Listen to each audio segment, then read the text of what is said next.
Yeah, yeah. Like how you gonna live as a Christian? Like how you gonna live out a mission? Like how you gonna roll through the city and pray for the homeless but not for the wicked? Used to sit in the pew as a critic. I would look up like y'all too religious. I'm like, this is for me. What's up, y'all? I said, this is for me. I admit. What's good? What's up, dude? Hey, can we get a round of applause for our worship team, man? Out here shucking and jiving, bobbing and weaving. Hey, listen, I see a lot of new faces tonight. Thank y'all for coming. Could have been anywhere in the world, but you spent it here with us. If you're joining us online, thank you so much for taking some time out of your day to hang out with us. But what I want you to do right now is slap your neighbor and say, watch your mouth. Watch your mouth. All right, hold on. Don't slap him too hard now. Now say it with your chest. Say, watch your mouth. That's what I'm talking about. Give her some claps. That's it. Man, I'm not 100% on what that phrase even means, but I think it was that. I think that was it right there. So we've been in this series for the last several weeks, Living Stories. And it's all about the parables of Jesus. So this week, we're going to dive into a different type of parable. This doesn't line up with exactly how the parables worked as they're listed through Matthew. We're still in Matthew, but it's the way Jesus explained something else. And all of us, I think, we know that saying when we were kids, sticks and stones may break my bones, but yeah, that's a lie. That's a lie. I'm just gonna tell you. So what we're gonna talk about tonight is just that, how our words have power. What we say externally, everybody say externally. And also what we say internally, everybody say internally, make a really huge difference in our lives. Can I go ahead and get Proverbs up first? So much so that there's a ton of verses. And while I was preparing the message this week, I had to kind of narrow it down to the ones that were really intentional to what I was talking about. This is from Proverbs. Anybody know what a proverb is? No, that's not a proverb. Word of the day, though, is conundrum. That means puzzle. Anybody know what a proverb is? All right, so Solomon wrote the Proverbs. It said there could be different authors that were mixed in there with it, but Solomon wrote the Proverbs. The Proverbs were basically sayings for life. They were little things, little pieces of advice that would show you how to walk as a Christian, some things you should do, some things you shouldn't do, some of that stuff. All of it is applicable. Everybody say applicable. Because applicable really, really matters. It's good to come to church. It's good to hear the word. It's good to read the word. It's good to spend time in prayer. But if you do all of those things and you don't allow it to change who you are inside and change your life and change the way that you move, you're not getting the full experience of it. Jesus came so that we would have life in abundance, life more abundantly. Now, there's some folks that would explain that to you like, if you just worship Jesus, you'll be rich. If you just give your life to your Lord and Savior, you're gonna have so much money, it's gonna come out of your ears. He says it right there where your storehouses are gonna overflow. I'm not making fun of anybody. I'm just being real with you. So life abundantly means that I have something that money can't get me. I've got a confidence that no amount of money could ever give me, that no amount of circumstance, no amount of likes or followers or subscribers, none of that could give me because I have security. In that fact that I have security and I know that I'm saved, I should really be careful with how I use words. The tongue has the power of life and death, and those who love it will eat its fruit. This is really specific. I know that seems kind of cryptic, but it's not. So what it's saying is there's a lot of people who love to talk.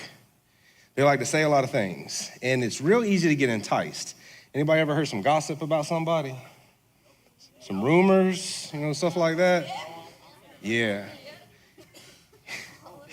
You might be sitting right there with one of those people, being one of those people, and you're like, yeah, that's me. I like to talk about other people. Some of you are sitting next to somebody who's talking about you. But equally, it hurts. And I'm not saying this so that we should tiptoe through life and make sure that we choose all the right pronouns and we should never say how we feel. We should never be real about what's going on inside of us. I'm saying that you should be careful with the way that you convey information because it has the power of life and death in it. Words hurt people. But I want to talk about something that's even a little bit deeper than that. We're going to cover that. But I want to talk about how your words are hurting you. See, the things that you put out are some of the things that are gonna come back to you. Now, some people call that karma. That's from a totally false religion, so we're not gonna use that word. But what goes around comes around. Jesus said it this way, you reap what you sow. We talked about the parable of the sower a couple weeks ago. In other words, what he's saying is if you plant corn in a field, don't be surprised when corn grows. If you don't plant corn in the field, don't be like, where's the corn? It's really simple. If you'll say good things to other people, I'm not telling you to lie, I'm not telling you to make things up. I'm saying if you will look for the good in people, then you'll also start to see a little bit more good in you. Does that make sense? Some of us are really good at encouraging our friends, but we're not so good at encouraging ourselves. Anybody in there like that? How many of y'all look in the mirror every day and just take a second and just say something good to yourself? When's the last time you said something positive about you? Can I get Matthew up? So we're gonna roll through this part, and this is the parable. It's really important. It's kind of long. I'm not gonna take a whole ton of time. Follow me for a second, if you would. Everybody, just a couple minutes of attention. Then some Pharisees and teachers of the law came to Jesus from Jerusalem and asked, why do your disciples break the tradition of the elders? They don't wash their hands before they eat. Or the next. Now, before you make this weird, because some of y'all you don't like hygiene anyway. I'm just keeping it real. We're not, loving our deodorant and stuff like that. Jesus is not saying to not wash your hands, okay? Wash your hands. That's important. Wash your hands. Jesus also loves it when you put on deodorant, and so do I. I'm really grateful. So I ran out of deodorant yesterday, and I had to get some. I knew when I ran out of deodorant. So this is not a green light to not wash. Can I get the next verse? Jesus replied, and why do you break the command of God for the sake of your tradition? For God said, honor your father and mother, and anyone who curses their father or mother is to be put to death. Follow me for a second, I'm gonna explain this. Next. But you say, if anyone declares that what might have been used to help their father or mother is devoted to God, they are not to honor their father and mother with it. What he's talking about specifically is the Pharisees at this time would tell you that if you were giving money to the church, it was okay not to give that money to your struggling parents. That's not what the Bible says. The Bible says a few things. Boys, listen up. It says that a man who does not support his family is worse than an unbeliever, worse than an infidel. It's our job. It's not about male or female or somebody being bigger or stronger. It's by the way God made you. Just like you can't have a baby because you're a male, it is physically impossible. She can. He gave her some things that are real specific to her and a few things that are real specific to you. Girls typically are better at things that are different than guys are good at. Does that make sense? Boys are typically better at things than girls are good at. Does that make sense? Are we tracking? Do I need to keep on going down this rabbit hole? Okay, I just wanna make sure. But what we should do is we shouldn't honor God with our lips, but not with our hearts. If we honor God, if we love Jesus the way that we say we do when we worship, then we should also be obedient. Slap your neighbor, say, be obedient. Do what he said. It ain't hard. It ain't hard. Actually, it's really, really hard. It's a struggle every single day, but it will make you better, I promise you.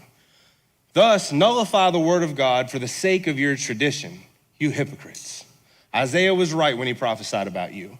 These people honor me with their lips, but their hearts are far from me. They worship me in vain. Their teachings are merely human rules. Now, let's get to the applicable part of that statement right there. Because I'm gonna get really real just for a second. Is that okay? Is it okay if I just get full-blown, just all-out real? It's a whole lot of people that are in your church. There's a whole lot of people in your community, and they seem to mean good. And they walk the walk, and they appear like they talk the talk, and they're doing all the right things, and like they would never do something bad like that, but their hearts aren't really in it. What they're in it for is some of the same things that some of the people that are trying to be your friend right now, because they're not really for you, they're for what you're about. They're for an image. We all get caught up there sometimes, if we're being honest. I heard it said this way. A guy said, when you're in your teens and your 20s, you really care what people think about you. You don't want to seem like it, but you really care. By the time you're in your 30s, you care a little bit less. By the time you're in your 50s, you really don't care what people think about you. By the time you're in your 60s, you realize that nobody was really thinking about you. Does that make sense? We're kind of like that too. So we get really focused on image, but we're not really being real about it. I would rather you have 10 things jacked up in your life, but your heart be sincere. The blood will cover this. It's not a green light to sin. Then for you to seem like you got it all together, but your heart ain't in it a bit. We'll work through the mess, but you got to believe it. You got to want it. And you got to own what you are and your mistakes. Don't get caught up in what I should do. I got a perfect attendance record on Sunday. That's going to get me into heaven. It won't. Just a relationship. Everybody say relationship. Jesus called the crowd to him and said, listen and understand. What goes into someone's mouth does not defile them, but what comes out of their mouth is what defiles them. Then the disciples came to him and asked, do you know that the Pharisees were offended? Jesus was like, yeah, I do. I'm God. When they heard this, he replied, every plant that my heavenly Father has not planted will be pulled up by the roots. Leave them. They are blind guides. If the blind lead the blind, both will fall into a pit. Here's where we are. In our society, words, the intentionality of words, and someone over words. And we not only want to control the way that we speak, but we want to start to control the way that other people speak too. And that's not right. I'm not even going to talk about the constitutional side of that, but I'm going to talk about what comes out of your mouth is so important, especially if you're flying this God banner, especially because somebody else that's looking at it, that's kind of thinking, man, I might want to give this a shot. They see you real cool on Wednesday or on Sunday, but then on Monday morning, you're not. It's not the same. And if it doesn't apply, let it fly. If that's not you, I'm so grateful that it's not you. If you're feeling challenged right now, then that's okay. It's okay. I'm here to make you uncomfortable a little bit because I want to challenge this aspect of you so that it would change not only the way that you're looking at other people, but through that, it would change the way that you're looking at you, which all of these things are centered on the way that you look at God. The way that you look at him, what this relationship means. Peter said, explain the parable to us. He says, are you still so dull? Don't you see that whatever enters the mouth goes into the stomach and then out of the body? But the things that come out of a person's mouth come from the heart, and these defile them. So what are some things? Let me ask y'all this. Anybody ever has something that somebody said, and it might have been in the 3rd grade, that was just ugly to you? Do you still remember it? No, how'd you raise your hand? I did. Some of that stuff sticks with us. Anybody's parents ever said something to them that really hurt their feelings and it stuck with you? Okay. Anybody's really close friend that you really thought was your homie, really thought was your ride or die, said something about you, or you found out they said something about you, and did it change the way you looked at them? Did it change the relationship? We're relational people. This is what we are. We're not meant to be alone. In fact, the first time in the Bible that God says something is not good, he creates the heavens, that's good. He creates the earth, that's good. He creates the plants, the animals, all of that. He creates God, he creates man. All of these things are good. Let there be light. All of them are good. The first time he says something isn't good is when he realizes that Adam's alone and a suitable helper couldn't be found. He says, it's not good for man to be alone. See, we need people. And when somebody entrusts you with their friendship, it's like they're breaking off a little piece of their heart and giving it to you. And we should honor that. The same way we honor our parents. Your parents are gonna make you mad. Okay, it's gonna happen. That's okay. They're not supposed to be your friends. They're supposed to be helping you get better and get to a place, and getting better always hurts. Hear me when I say, getting better always hurts. If you wanna be a better runner, you're gonna have to run more. You're not gonna have fun.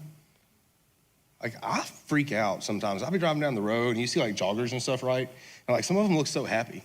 I'm like, what are you smiling about? There's this one lady out, she's so inspirational though. Like if she's doing her little power walk thing, I mean, she's probably like 160, but she's doing her little power walk thing and she got her arm up and she's just praising him. Growing, it always hurts. And if you're gonna change the way you talk, you'll change the way you're received. And if you change the way you're received, you'll change the relationship, but you'll also change the trajectory that you have in life. Simple things like, yes, sir, yes, ma'am. Courtesy, words to edify somebody. Everybody say edify. I got a gift card for anybody who knows what edify means. That's pretty close there. Give them some clap. Boy, don't get some Starbucks. Give them a little plank drink. He says, encourage, lift up, edify somebody. It don't cost you a penny to lift somebody up, but it may change everything about them. That's the other side of what we say and what we sow, mattering so much. Can I get Ephesians up? Here's how Paul said it. You were taught with regard to your former way of life to put off your old self, which is being corrupted by deceitful desires. Did I give the next one? Give me Colossians. Had a technical error on my part, I did it. Let your conversation always be full of grace. Grace, grace. What's grace mean? What is grace? Huh? What? She said her best friends. Anybody want to say, I got another gift card if you tell me what grace means. Go ahead. Kindness, yes, kind of like that. I'm looking for a different word though. Jasper, you want to try? Forgiveness, very, very close. Very close. It's close enough that I'm gonna give it to you on that. It means mercy, grace, unmerited favor.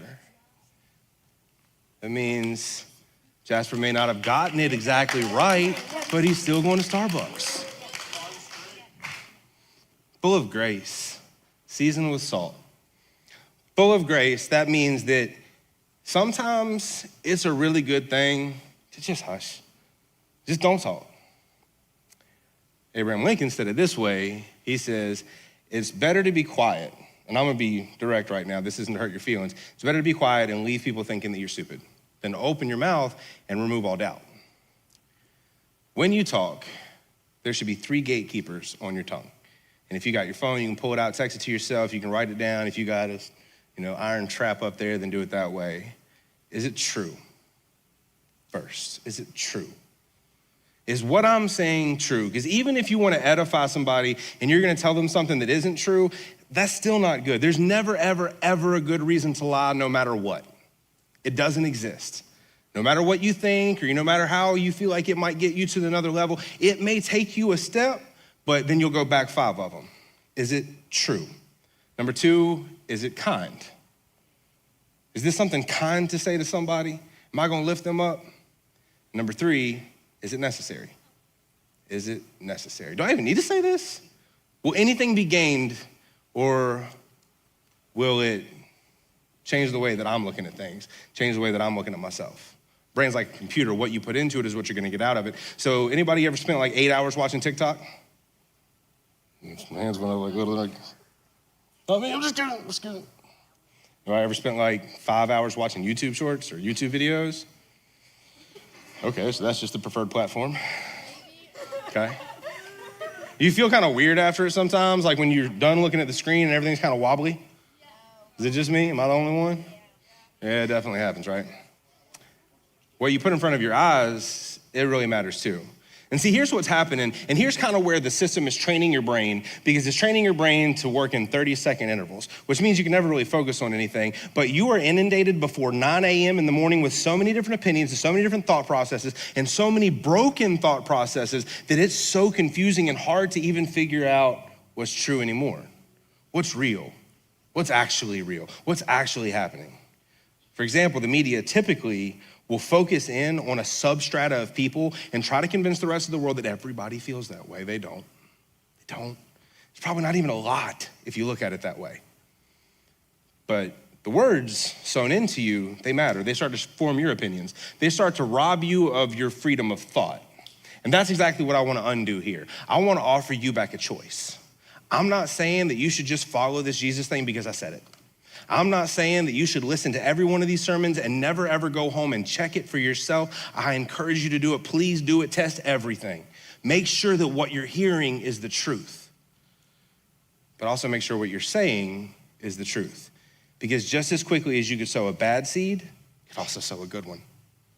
You could sow into someone's life and you may not see an instant result. Just like when you're trying to get better, if you go to the gym for 10 hours in a day, you're gonna go home, you're gonna be really sore, but you're probably not gonna have bigger muscles or a smaller waist.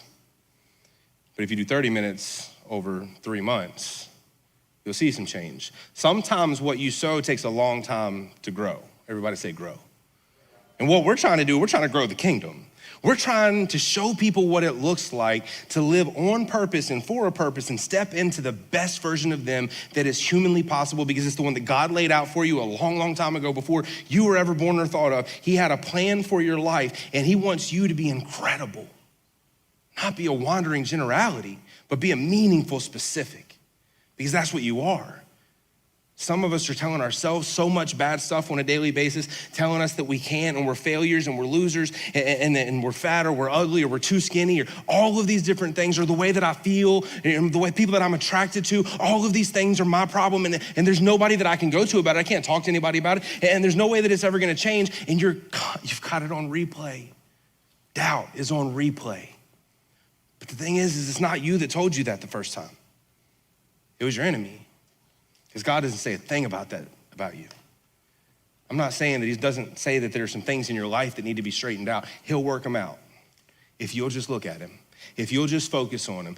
And the whole idea is so that we can capture onto this grace that the cross has given us. I don't deserve to be forgiven. Anybody in here feel like you deserve to be forgiven? Anybody not sinned? I don't deserve it. He did it for me. And now that I know about that grace, I need to reach my hand back and pull somebody else out. I need to reach my hand out and let somebody else know what God says about them. All of you have a friend or a neighbor or a brother or a sister, maybe having a hard time today.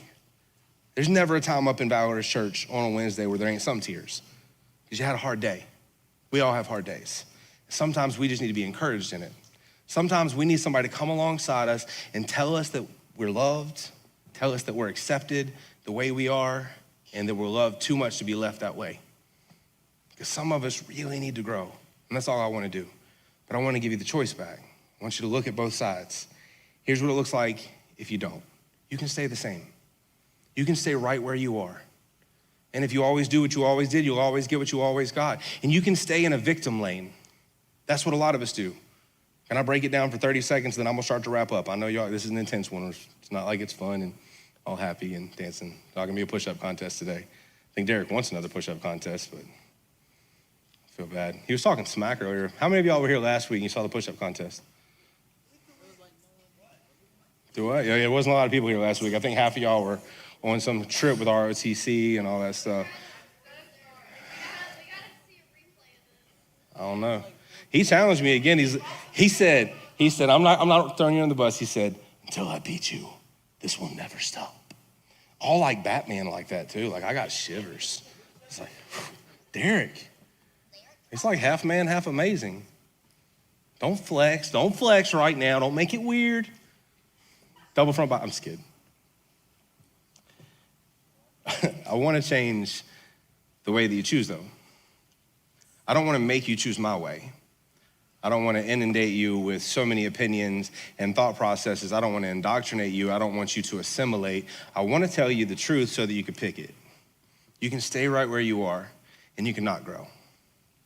And you can say that it's your parents' fault. You can say that it's your cousin's fault. It was this trauma that happened to me. You don't know what I've been through. I understand and I know, I promise I've been through some stuff too. Some of us are going through them right now. Some of us are in the middle of a transformation. And to quote T.D. Jakes, all of us are going through a transformation. You don't have to be ashamed of yours. You don't have to hide it and pretend like everything's okay when it's not okay. Not in here. And here you can be real. In these small groups, that's why we're a small group based ministry, because I want you to be real in there. I want you to know there are people that are there, they have your back, and you can trust them because they love you. None of these people are getting paid to come up in here. They do it because you matter, to edify you. I want to close with that. This week, I want you to look at the way that you talk. If you got a potty mouth, listen, stop, okay? If you roll about it here and it's an F-bomb after every other word, I promise you nobody thinks you're cooler for it. It sounds stupid. It sounds like you can't articulate words, and if you're a male in here or a female, being able to articulate and communicate directly will change your life. Change it completely. I was challenged because I used to be you. If I had a potty mouth 3 miles wide, it was bad. I was raised by some people that didn't talk good. I wasn't so great at the grammar thing either. Obviously now I've perfected it. But there was a guy that I worked with in the sales world, which is weird, that never did. And it was like a year after knowing him, his name was Granger. His daughter comes to Kids World. And I realized, like, you never do cuss, do you? Nope, ain't my thing, man. Man, was he right. It shouldn't be mine either. But change the way that you're talking. Change the way that you think. It'll change the way you look at things, and the things you look at will start to change. And maybe give yourself some affirmation. Because you'll see whatever you're looking for. Like I've said before, if you get a new car and you get out on the road and suddenly you see it on every lane, it's not that they've flooded the market with that, it's that you're looking for it. You get a new haircut or you dye your hair a different color and then suddenly every girl at school dyed their hair the same color. That they had it like a week ago, but you didn't notice it because you weren't looking for it. So I want you to spend the whole next week looking for the positive in people. Look for something that you can say that will edify them. If you gripe about your friends or you go to school and you complain about your mom or your dad or your brother, your sister, whatever, this is still feeding your mind negative thoughts about them. If you'll only say positive things for 7 days, you'll start to recreate a neural pathway, because God will get in there and he'll work the things out that are, some of the things out that are inside of you based on this, because your words are coming from the overflow of your heart. And that's all I want to talk to. I only want to talk to your heart. Let me pray for you. Father, thank you so much for this day. Thank you for this time that we get to spend together. I ask that you would give us a safe rest of the night, that you would be over these small groups, and that you would be glorified in all of them. God, we love you. We praise you. We give you the glory. And all God's children said, amen. All right.